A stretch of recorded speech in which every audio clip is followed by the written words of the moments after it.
aquella reunión en Sevilla no era una más, era la reunión. Lavaba semanas preparando cada plano, cada render, cada palabra. Había invertido dinero que no tenía en maquetas y simulations 3D, convencido de que el proyecto urbanístico sería el impulso definitivo para su estudio de arquitectura. 35 años autónomo, con una pequeña oficina alquilada en un barrio discreto y un préstamo que no perdonaba retrasos. No podía fallar, no otra vez.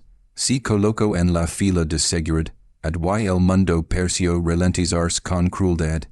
Una perja discusión por una botella de agua olvidada en el bolso. Un turista intentaba explicarse en un español improvisado. Un niño la roba porque no quería separarse de su mochila, con dibujos animados. Cada pequeño obstáculo era un segundo menos para él. Miró el reloj otra vez, 51 minutos. Si todo salía perfecto, llegaría justo. Si algo fallaba, perdería el vuelo. La ansiedad no era nueva para Javier. La había sentido el día que decidió independizarse, cuando dejó un empleo estable en un gran estudio para perseguir su propia visión. La había sentido cuando su padre le dijo que era arriesgado, cuando el banco le pidió ganancias imposibles, cuando el primer cliente se echó atrás sin explicación. Pero aquella ansiedad tenía un matiz distinto. Era el vértigo de estar, a punto de tocar, el éxito con la punta de los dedos. Avanzó unos pasos, 48 minutos, fue entonces cuando la vaya.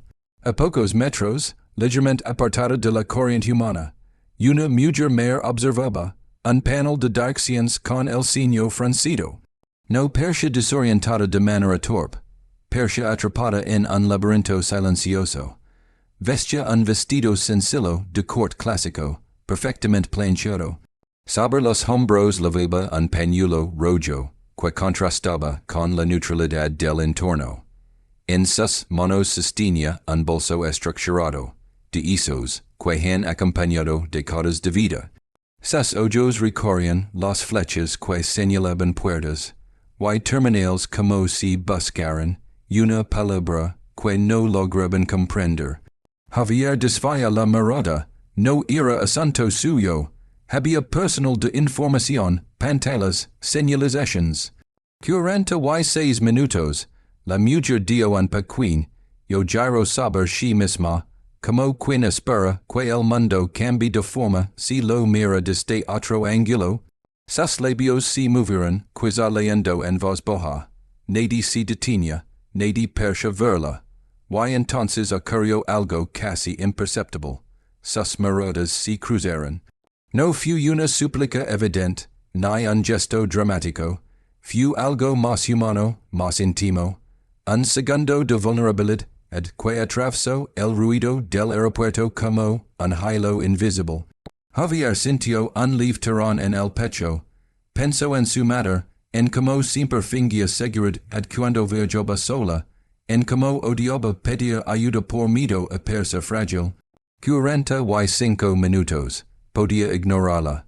Podía concentrarse en su vuelo. Nadie lo juzgaría. La lógica estaba de su lado. Pero la conciencia no entiende lógica cuando se enfrenta a una necesidad. Salió de la fila un instante, con la promesa mental de volver rápido. Señora necesita ayuda, preguntó con voz respetuosa. Ella levantó la vista. Sus ojos eran claros y firmes, más atentos de lo que él había imaginado. Yo debo llegar a la Terminal 4. Mi vuelo a Granada sale pronto y temo que estoy en el lugar equivocado. Terminal 4, eso implicaba tomar el tren interno, cruzar pasillos largos y cambiar de edificio. No era un trayecto corto. Javier miró el reloj, 43 minutos. Hizo un cálculo mental casi automático. Si le acompañaba hasta el tren, y regresaba corriendo, tal vez aún podría lograrlo. Tal vez, le acompañó, dijo antes de que el miedo pudiera interrumpirlo. Mientras caminaban, el aeropuerto se transformó. Lo que antes era un obstáculo se convirtió en escenario. El murmullo constante, las luces reflejadas en el suelo pulido, el eco de los anuncios por megafonía, todo parecía más lejano. La mujer caminaba con dignidad, aunque en ritmo pasado. Javier ajustó el suyo al de ella. Viajó para conocer a mi primer nieto explicó ella con una sonrisa, que suavizó las arrugas de su rostro. Mi hija vive en Granada. El bebé nació esta mañana. Había orgullo en su voz, y algo más profundo, emoción contenida. Javier imaginó la escena, una sala de hospital, una madre agotada pero feliz, un recién nacido envuelto en mantas, y una abuela que cruza ciudades para sostenerlo por primera vez. De pronto, su reunión en Sevilla, sus planos, sus rendas, parecieron pequeños frente a esa imagen. 39 minutos. Pasaron junto a tiendas brillantes y cafeterías abarrotadas. La mujer hablaba de su hija, de cómo había esperado años para formar una familia, de la promesa de estar presente en el primer día de vida del niño. Javier escuchaba con atención genuina. No fingía interrogaciones, lo sentía. Llegaron al acceso del tren interno que conectaba con la Terminal 4. Javier sabía que, en ese punto, el tiempo ya jugaba en su contra. 34 minutos. Si la acompañaba hasta el otro lado, perdería definitivamente su vuelo. Si se despedía Ali, aún había una posibilidad. La mujer lo miró, como si entera el conflicto, silencioso que se libraba en él. No quiero retrasar, dijo con suavidad. Y ahí estuvo el verdadero momento de tensión. No era el anuncio por megafonía. No era el reloj, era esa frase. Javier sintió la presión de su ambición enfrentándose a su humanidad. Pensó en el contrato, en las facturas pendientes, en la oportunidad que tal vez no volvería. Pensó también en el bebé, que no entendería de horarios ni de terminales, pero que algún día escucharía que su abuela estuvo allí desde el primer instante. 32 minutos, respiró hondo, mi vuelo pudo esperar, su nieto no era del todo cierto. Su vuelo no esperaría, pero su decisión ya estaba tomada. Acompañó a la mujer hasta el tren, se aseguró de que comprendiera las indicaciones finales y esperó con ella en el andén. El sonido del tren acercándose resonó como un punto de no retorno. 28 minutos. En ese instante Javier supo que había cruzado una línea invisible. No la de la seguridad aeroportuaria, sino la de sus prioridades. Cuando las puertas se abrieron, la mujer sacó de su bolso una tarjeta elegante y se le entregó. El même cuando legs a Sevilla, quiero agradecer. Javier la guardó casi sin mirarla. No buscaba agradecimiento. Solo sintió una extraña paz, mezclada con la panzada de Saber, que acababa de perder algo importante. El tren se alejó, miró el reloj, 25 minutos, aún así corrió. Sus pasos resonaban contra el suelo brillante del aeropuerto Adolfo Suárez Madrid. Barrages mientras esquivaba viajeros, maletas y queridos. Sentía el corazón golpeando el pecho con fuerza, no solo por el esfuerzo físico, sino por la conciencia de lo que estaba en juego. Cada zancada parecía una negociación interna entre el arrepentimiento y la convicción. Tal vez on lo lograr, pensó. Tal vez haya retraso, tal vez, pero en el fondo sabía la verdad. Había tomado una decisión, y las decisiones reales tienen consecuencias reales. Cuando finalmente llegó a su puerta de embarque, el mostrador estaba vacío. La pantalla mostraba un mensaje frío y impersonal. Puerta cerrada. A través del ventanal, via el avión, alejándose lentamente hacia la pista. Pequeño, inalcanzable. Su vuelo a Sevilla si conversa en un punto blanco en el horizonte. El silencio que sintió dentro fue más fuerte que aquel que anunció por megafonía. Si apoyó unos segundos contra la pared, intentando regular la respiración. No era solo un vuelo. Era la reunión que podía salvar su estudio, la oportunidad que llevaba meses esperando.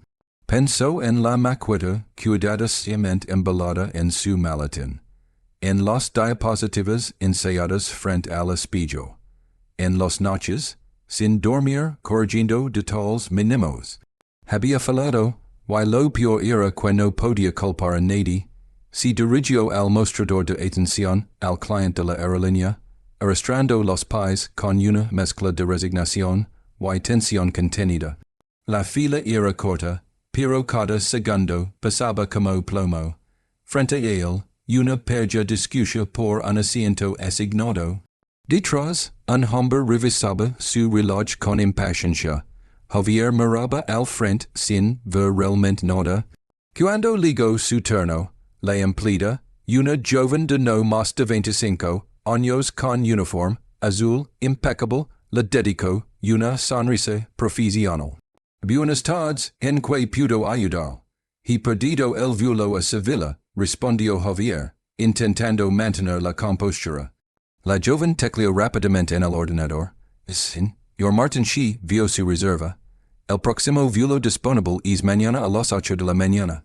Hay plazas, pero implica un cargo por cambio de billete. Mañana era demasiado tarde. La reunión estaba programada para esa misma tarde. Su cliente no iba a esperar 24 horas por un arquitecto que no supo gestionar su tiempo. La reputación en su sector era frágil. No hay ningún vuelo esta tarde. Preguntó, aunque intuía la respuesta.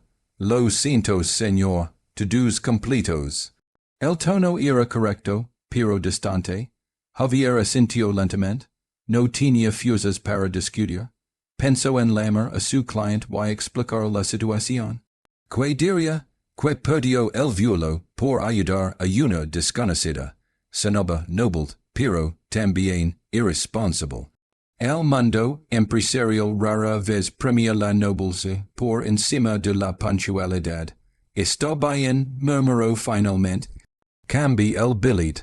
Sacó su tarjeta de crédito. Mientras la sostenía, notó un leve temblar en la mano. No era solo el costo adicional. Era la sensación de estar pagando por su propia decisión. En ese instante, su teléfono vibró en el bolsillo. Número desconocido. Miró la pantalla unos segundos. Podía ignorarlo. No era el momento para interruptions. Pero algo una intuición difícil de explicar le impulsó a contestar. Sí, señor Javier Martin. La voz al otro lado era firme, formal. La llamó desde la oficina de la Directora General de Aerolíneas Azules. La señora Mercedes Garcia decía viral. Javier frunció el ceño. Perdón, la señora Garcia está en el área administrativa del aeropuerto. Solicita su presencia lo antes posible. Por un momento, pensó que era una broma. Miró a su alrededor como si alguien fuera a reírse. Nadie parecía prestar atención. Entonces recordó la tarjeta, la sacó del bolsillo y le observó con detenimiento por primera vez. Papel grueso, tipografía elegante. Mercedes Garcia, Directora General, Aerolíneas Azules, sintió un escalofrío recorrer la espalda. La mujer del pañuelo rojo, la anciana aparentemente perdida. Su mente intentó encajar los piezas. Directora General, Encubierta, ¿por qué? Siga ahí, señor Martin, preguntó la voz. Sí, voy de inmediato. Colgó lentamente, la empleada lo miraba con curiosidad. Decía prosta con el cambio, Javier dudó. Espera un momento, por favor. Guardó la tarjeta y el teléfono. Su corazón latía ahora por una razón distinta. La frustración inicial comenzaba a mezclarse con desconcierto. Camino siguiendo las indicaciones hacia el área administrativa del aeropuerto. A medida que avanzaba, el entorno cambiaba.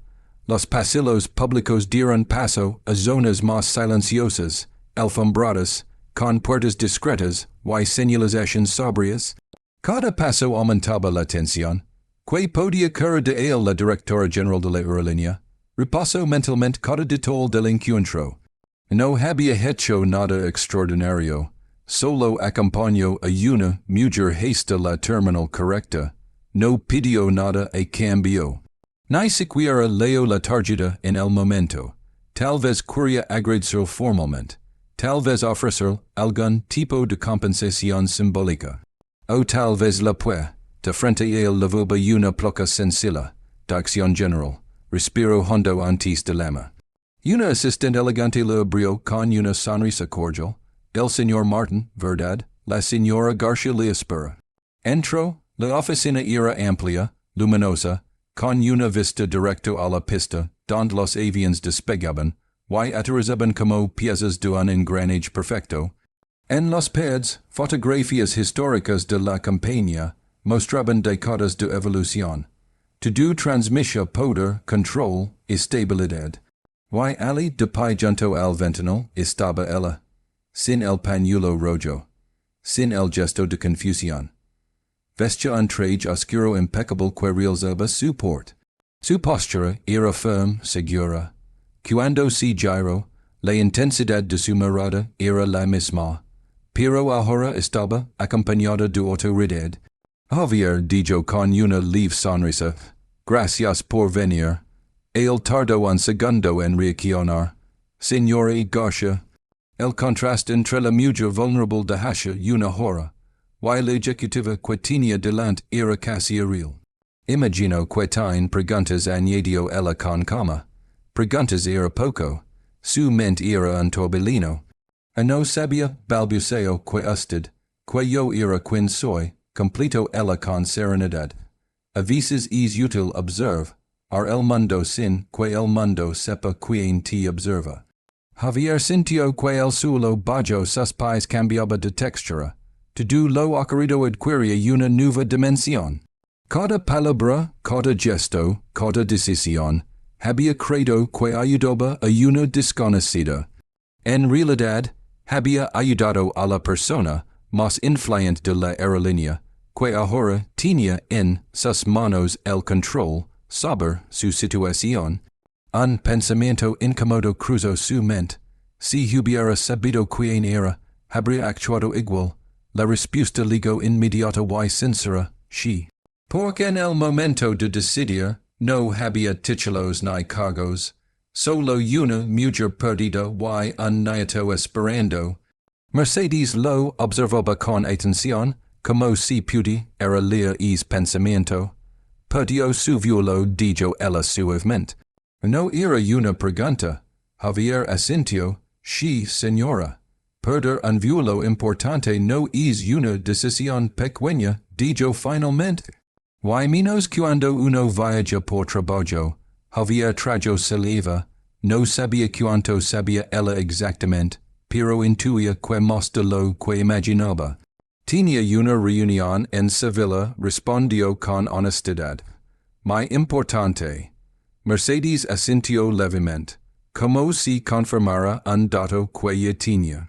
Lo sé, esa sola palabra cambió la temperatura de la habitación. Javier sintió un leve estremecimiento. Lo sé. Como. Ella abrió la carpeta y giró el documento hacia él. Ali estaba su nombre completo, su estudio de arquitectura, referencias profesionales, incluso imágenes del proyecto que iba a presentar esa tarde en Sevilla. Su mente intentaba asimilar la velocidad con la que todo había escalado. Cuando me entregas tu tiempo, continuó Mercedes, me pregunté quién eras. No en términos superficiales. Me interesaba saber qué clase de persona deja pasar una oportunidad profesional por ayudar a alguien que no pudo ofrecer nada a cambio. Javier no supo qué responder. Nunca había pensado en sí mismo de esa forma. Para él solo había hecho lo correcto. Tu cliente añadió ella con voz firme, es el grupo Android. Y casualmente, aerolíneas azules está en conversaciones con ellos para un proyecto de expansión aeroportuaria. El precio volverse más denso. Grupo Andrade no era un cliente cualquiera. Era una de las empresas de infraestructura más grandes del sur del país. Si cerraba es contrato, su estudio digería de sobrevivir para empezar a crecer. La reunión de esta tarde continuó. Mercedes no se ha cancelado. Había PERDIÓ, como he hablado personalmente con el señor Andrade hace 15 minutos. El corazón de Javier comenzó a latir con fuerza renovada. Le he explicado que el arquite, to que debía reunirse con él hoy tomó una decisión que dice más saber su visión que cualquier plano en 3D. El silencio se expandió entre ambos. La reunión se celebrará aquí, en Madrid, esta misma tarde. Durante un segundo, Javier creyó no haber escuchado bien. Aquí, en esta misma planta, respondió ella. A las 18 horas, su empezó a reconst. El día desde otra perspectiva. Lo que parecía un error irreparable se estaba transformando en una oportunidad distinta, inesperada. Pero Mercedes no había terminado. Sin embargo, añadió con un tono más profundo. Eso no es lo más importante. Javier le observó con atención. Viajó a menudo sin anunciar mi identidad, explicó ella. Camino por los aeropuertos como una pasajera más. Escucho, observo. Veo como reaccionan las personas, cuando creen que nadie importante los está mirando. Se acercó lentamente al ventanal. Desde donde se veía despegar un avión, hacia el cielo, despejado de la tarde madrileña. Ahoy Roman 6, decenas de personas pasar junto a mí. Algunos me miraron. Otros desviaron la vista. Nadie se detuvo. Nadie excepto tú. Cada palabra pasaba más que la anterior. No sabías quién era. No esperabas recompensa. No buscabas ventaja, solo actuaste. Javier sintió una mezcla de humildad y desconcierto. No lo hice por intento decir. Lo hiciste porque así lo interrumpió ella con suavidad. Eso es exactamente lo que estoy buscando. Si giro hacia él con determinación. Aerolíneas azules va a iniciar un rediseño integral de sus áreas de atención al cliente en varios aeropuertos, comenzando por en el aeropuerto Adolfo Suárez Madrid, Barajas. No quiero solo un arquitecto talentoso, quiero alguien que entienda que un aeropuerto no es una máquina de transporte cuerpos, sino un espacio donde transitan emotions. Javier sintió un nudo en la garganta. Retrasos, despedidas, reencuentros, nacimientos, funerales, continuó ella. Cada persona que cruza esas puertas leva una historia invisible. Hoy tú viste una de esas historias y elegiste no ignorarla. El silencio que siguió no era incómodo, era revelador. Estoy dispuesta a ofrecer el contra de rediseño. Yo digo finalmente. No como un gesto de gratitud, sino como una inversión estratégica. El mundo de Javier se reconfiguró en segundos. Aquella mañana había entrado al aeropuerto preocupado por sobrevivir profesionalmente. Ahora estaba ante una oportunidad que superaba cualquier expectativa. Pero algo dentro de él necesitaba claridad, señor, agarcha dijo con voz firme. Si hubiera sabido quién era usted, habría sido una prueba. Mercedes lo miró con atención. La prueba no era para ti, respondió. Era para mí. Esa respuesta te lo desarmó por completo. Necesitaba confirmar que todavía existen personas que actúan sin calcular beneficios, que aún hay humanidad en medio del ruido. Javier pensó en el momento exacto en que decidió salir de la fila de seguridad. No hubo estrategia. No hubo cálculo. Solo una elección. Mercedes cerró la carpeta. La pregunta ahora no es si perdiste un vuelo. La pregunta es, ¿qué clase de arquitecto quieres ser? Javier comprendió que la reunión de esa Tad ya no era solo saber planos y estructuras. Era saber proposito, quiro dicen. Yar espacios que hagan que las personas si sienten vistas respondió casi sin pensarlo. Una leve sonrisa apareció en el rostro de Mercedes. Entonces estamos hablando el mismo idioma. En ese instante, alguien llamó suavemente a la puerta. La asistente asomó la cabeza. Señora Garcia, el señor Andrade está en camino. Javier sintió una olada de adrenalina distinto a la del inicio del día. No era ansiedad, era determinación. Mercedes extendió la mano hacia él. Bienvenido a algo más grande de lo que planeabas esta mañana. Javier estrechó su mano con firmeza. Al salir de la oficina, para dirigirse a la sala de reuniones, recordó el momento en que miró el reloj por última vez antes de ayudarla. Recordó la duda, recordó el miedo a perderlo todo, y comprendió algo con una claridad abrumadora. A veces, el destino no se pierde cuando cambias de rumbo. A veces, te está esperando precisamente en el desvío que temías tomar.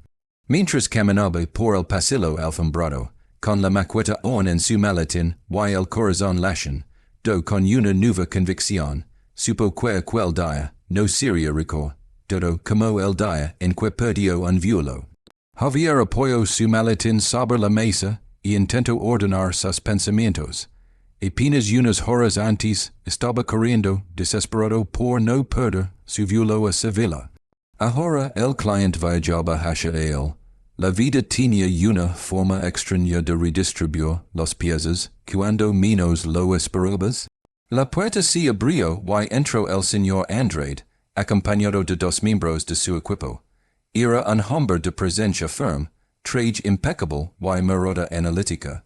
Javier lo había visto en fotografías, pero tenerlo frente a él era distinto.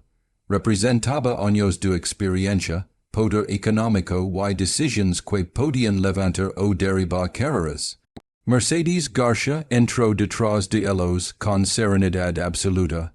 Gracias por venir con tan poca antelación, dijo ella con voz clara.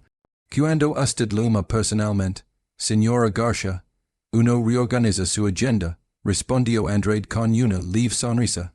Hubo un intercambio breve de saludos formales. Luego todas las miradas se dirigieron a Javier.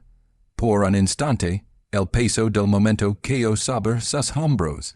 Pensó en lo fácil que habría sido estar ahora en Sevilla, presentando su proyecto en una sala convencional, sin todo este contexto extraordinario. Pero también entendió que aquello no era una casualidad, era consecuencia. Respiró hondo y abrió su maletín. Mientras conectaba su ordenador a la pantalla, recordó las palabras de Mercedes. Un aeropuerto no es solo acero y vidrio, sino personas con historias. Esa frase empezó a reorganizar la forma en que veía su propia presentación. La pantalla se iluminó con la primera imagen, un diseño moderno, funcional, elegante. Pero esta vez no comenzó hablando de materiales ni de cifras. Antes de mostraros el proyecto, dijo con voz firme, quiero hablaros de una escena que ocurrió hoy en este mismo aeropuerto. Mercedes lo observó con atención. Andrade cruzó las manos sobre la mesa. Javier relató, sin mencionar identidades ni cargos, como va a una mujer mayor desorientada, como decidió acompañarla, como perdió su vuelo. No lo narró como un acto heroico, sino como un momento cotidiano que revelaba algo más profundo. Diseñamos espacios pensando en flujos de tránsito, continuó, pero olvidamos que las personas no son flujos, son historias en movimiento. Si un aeropuerto logra que alguien vulnerable se sienta acompañado en lugar de perdido, entonces hemos hecho bien nuestro trabajo. La sala quedó en silencio. Luego avanzó a la siguiente diapositiva. Sus planos ahora parecían tener una dimensión distinta. Habló de señalética intuitiva, de zonas de descanso emocionalmente acogedoras, de iluminación que reducirá la ansiedad, de espacios de información visibles desde múltiples ángulos. No solo arquitectura, espacio estructural, a medida que hablaba, sencha que la tensión inicial se transformaba en convicción auténtica. Ya no estaba intentando impresionar, estaba compasión, do una visión. Cuando terminó, el señor Andrade se recostó en su asiento. Interesante enfoque, dijo lentamente. No es habitual que un arquitecto comience una presentación con una historia personal. Javier sostuvo su mirada. Hoy entendí que los proyectos más sólidos no empiezan con un plano, sino con una experiencia humana. Mercedes intervino entonces. Precisamente por eso, que esta reunión se hiciera aquí, dijo con calma, porque este proyecto necesita algo más que eficiencia. Andrade asintió, pensativo. Señor Martin continuó. Su propuesta inicial y era sólida. Pero lo que ha demostrado hoy va más allá del diseño, demuestra criterio, el corazón de Javier, leche confusa contenida. Estamos dispuestos a seguir adelante con usted para el proyecto de Sevilla, añadió Andrade, siempre que los términos técnicos se ajusten a lo discutido.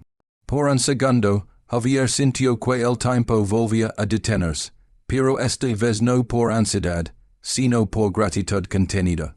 Y en cuanto al rediseño aeroportuario intervino Mercedes, quiero que su estudio lead, y la primera vez piloto aquí en Madrid.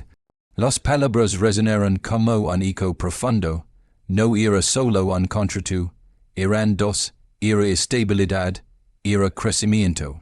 Era la posibilidad de contratar más personal, de expandir su oficina, de respirar.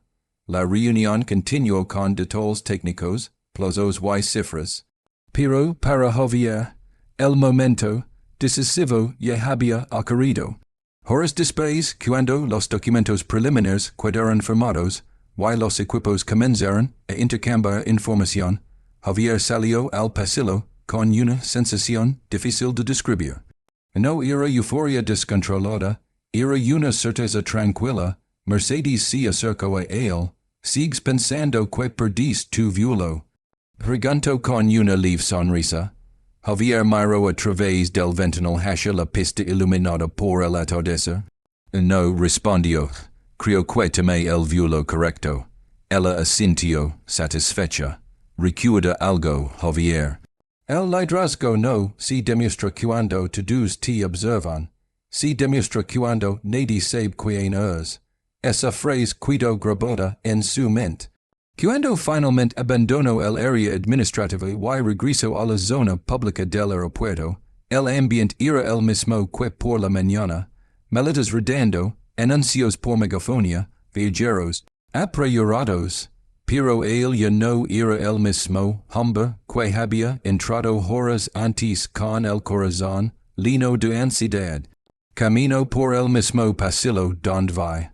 A la mujer del pañuelo rojo. Miró el panel de direcciones que la había confundido. Imagino cómo lo rediseñaría, más claro, más humano. En ese momento vi a una joven madre intentando manjar dos maletas y un niño pequeño que tiraba de su brazo con impaciencia. La escena era caótica, común, invisible para la mayoría. Javier se detuvo un instante. Podía seguir su camino. Ya había hecho suficiente por un día. Su carrera acababa de dar un giro monumental, pero entendió algo fundamental. Si solo actuaba con impaciencia cuando había algo en juego, entonces no había aprendido nada. Si acerco necesita ayuda, la mujer lo miró con alivio. Y en ese gesto sencillo, sin cámaras, sin ejecutivos observando, sin contratos pendientes, Javier confirmó que la verdadera transformación no había sido profesional. Había sido interior. El aeropuerto seguía siendo un lugar de tránsito. Pero para él, se había convertido en el escenario donde comprendió que el éxito auténtico no nace de la ambición desmedida, sino de la coherencia, intra loque ers y loque haces cuando naditi promit recompensa. Aquella tad, bojo los luces que comenzaban a encenderse en el Madrid. Javier entendió que el mea giro de su historia, no fu descubrir que había ayudado a una directora encubierta. El verdadero giro fu descubrir que, incluso si no lo hubiera sido, habría hecho exactamente lo mismo. Apoyó la cabeza contra el asiento y cerró los ojos un instante. Si alguien le hubiera contado por la mañana como terminaría es día, no lo habría creído. Perdió un vuelo en el aeropuerto Adolfo Suárez Madrid, barrojas por ayudar a una anciana aparentemente perdida. Horas después, ese mismo mujer resultó ser la directora general de la aerolínea. Y no solo hizo, ahora tenía en sus manos dos proyectos que podían consolidar su carrera para siempre. Pero más allá de los contratos y las cifras, lo que verdaderamente lo sacudía era otra cosa. Era la conciencia de que todo pudo haber sido distinto. Si hubiera mirado hacia otro lado, si hubiera decidido que no era su problema, si hubiera priorizado su agenda sobre la necesidad ajena, un simple no habría cambiado el destino completo de su día y quizás de su vida. Cuando llegó a su apartamento, dejó el maletín sobre la mesa del comedor y se quedó unos segundos en silencio. La maqueta del proyecto de Sevilla seguía intacta dentro del estuche. Aquella maqueta que, horas antes, representaba su única esperanza inmediata. Ahora era parte de algo más grande. Su teléfono vibró. Era un mensaje del CIN. Your Android confirmando el envío de los documentos preliminares. Otro mensaje llegó casi de inmediato. Esta vez de un número desconocido. Gracias por demostrar que todavía existe humanidad. En los lugares más impersonales. Nos vimos pronto, M.G. Javier sonrió levemente, no hace falta preguntar quién era. Si sirvió un vaso de agua y se sentó. Por primera vez en todo el día, el silencio no le parecía inquietante. Le parecía revelador. Pensó en el concepto de éxito, que lo había perseguido durante años. Éxito era ganar contratos, crecer, facturar más, ser reconocido. Pero esa tarde había entendido algo más profundo. El éxito también era poder mirarse al espejo sabiendo que no sacrificó su esencia por conveniencia. Al día siguiente regresó temprano al aeropuerto para comenzar las primeras reuniones técnicas. Caminar por esos pasillos tenía ahora un significado diferente. Observaba con atención los detalles que antes ignoraba. La expresión de los pasajeros al mirar los pantallas, el tono impersonal de los anuncios por megafonía, la rigidez de ciertos espacios. Se detuvo frente al mismo panel donde había visto a Mercedes por primera vez. Ahora lo analizaba con ojos profesionales, pero también con memoria emocional. Entendía que un diseño confuso no era solo un error estético, era una barrera que podía generar angustia real. Durante las semanas siguientes, su estudio trabajó intensamente. Replantearon rutas, rediseñaron señaléticas, incorporaron zonas de orientación con personal visible y accesible. Javier insistió en algo que sorprendió a algunos ingenieros. Quería espacios de pausa emocional, pequeños rincones donde las personas pudieran sentarse sin sentir que estorbaban. En un aeropuerto no es solo tránsito, repisa en cada reunión. Es despedida y es reencuentro. Es miedo y es esperanza. Su equipo comenzó a contagiarse de esa visión. Un mes después, el proyecto piloto fue presentado oficialmente. Mercedes estuvo presente discreta pero firme. Cuando terminó la exposición, se acercó a Javier. ¿Has entendido la lección? Dijo con serenidad. No fue una lección, respondió él. Fue un recordatorio. Ella lo miró con curiosidad. De que las decisiones pequeñas son las que construyen los destinos grandes. Mercedes asintio con una sonrisa casi imperceptible. Sin embargo, el verdadero impacto no vino de los contratos ni de los elogios corporativos. Vino una tarde cualquiera, varias semanas después. Javier caminaba nuevamente por el aeropuerto, observando cómo los primeros cambios comenzaban a implementarse. De pronto, veía a un hombre mayor sentado solo en una banca, mirando fijamente su billet con expresión de preocupación. A su alrededor, el flujo de pasajeros continuaba indiferente. Javier reconoció esa mirada. Era la misma que había visto en Mercedes aquel primer día. Se acercó sin pensarlo, y necesita ayuda. El hombre levantó la vista sorprendido. No encontró mi puerta de embarque, confesó con voz insegura. Javier le explicó con calma, lo acompañó. Yo hasta el punto correcto, y se aseguró de que comprendiera el trayecto. No hubo tarjetas elegantes, no hubo revelaciones inesperadas, solo un gracias sincero.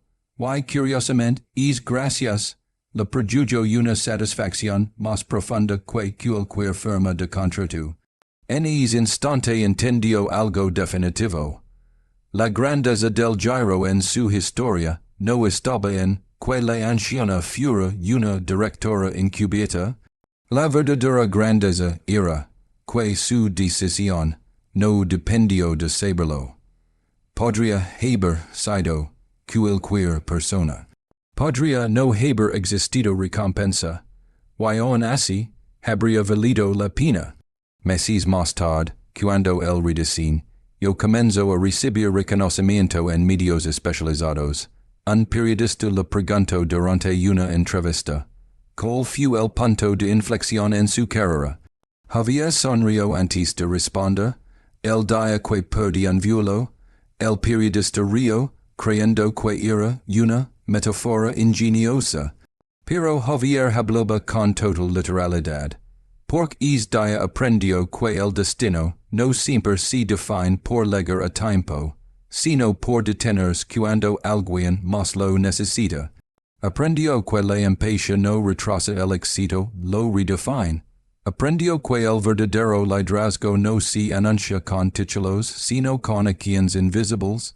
Y sobre todo, aprendió que cuando eliges hacer lo correcto sin esperar recompensa, el universo tiene una forma inesperada de reorganizar las piezas.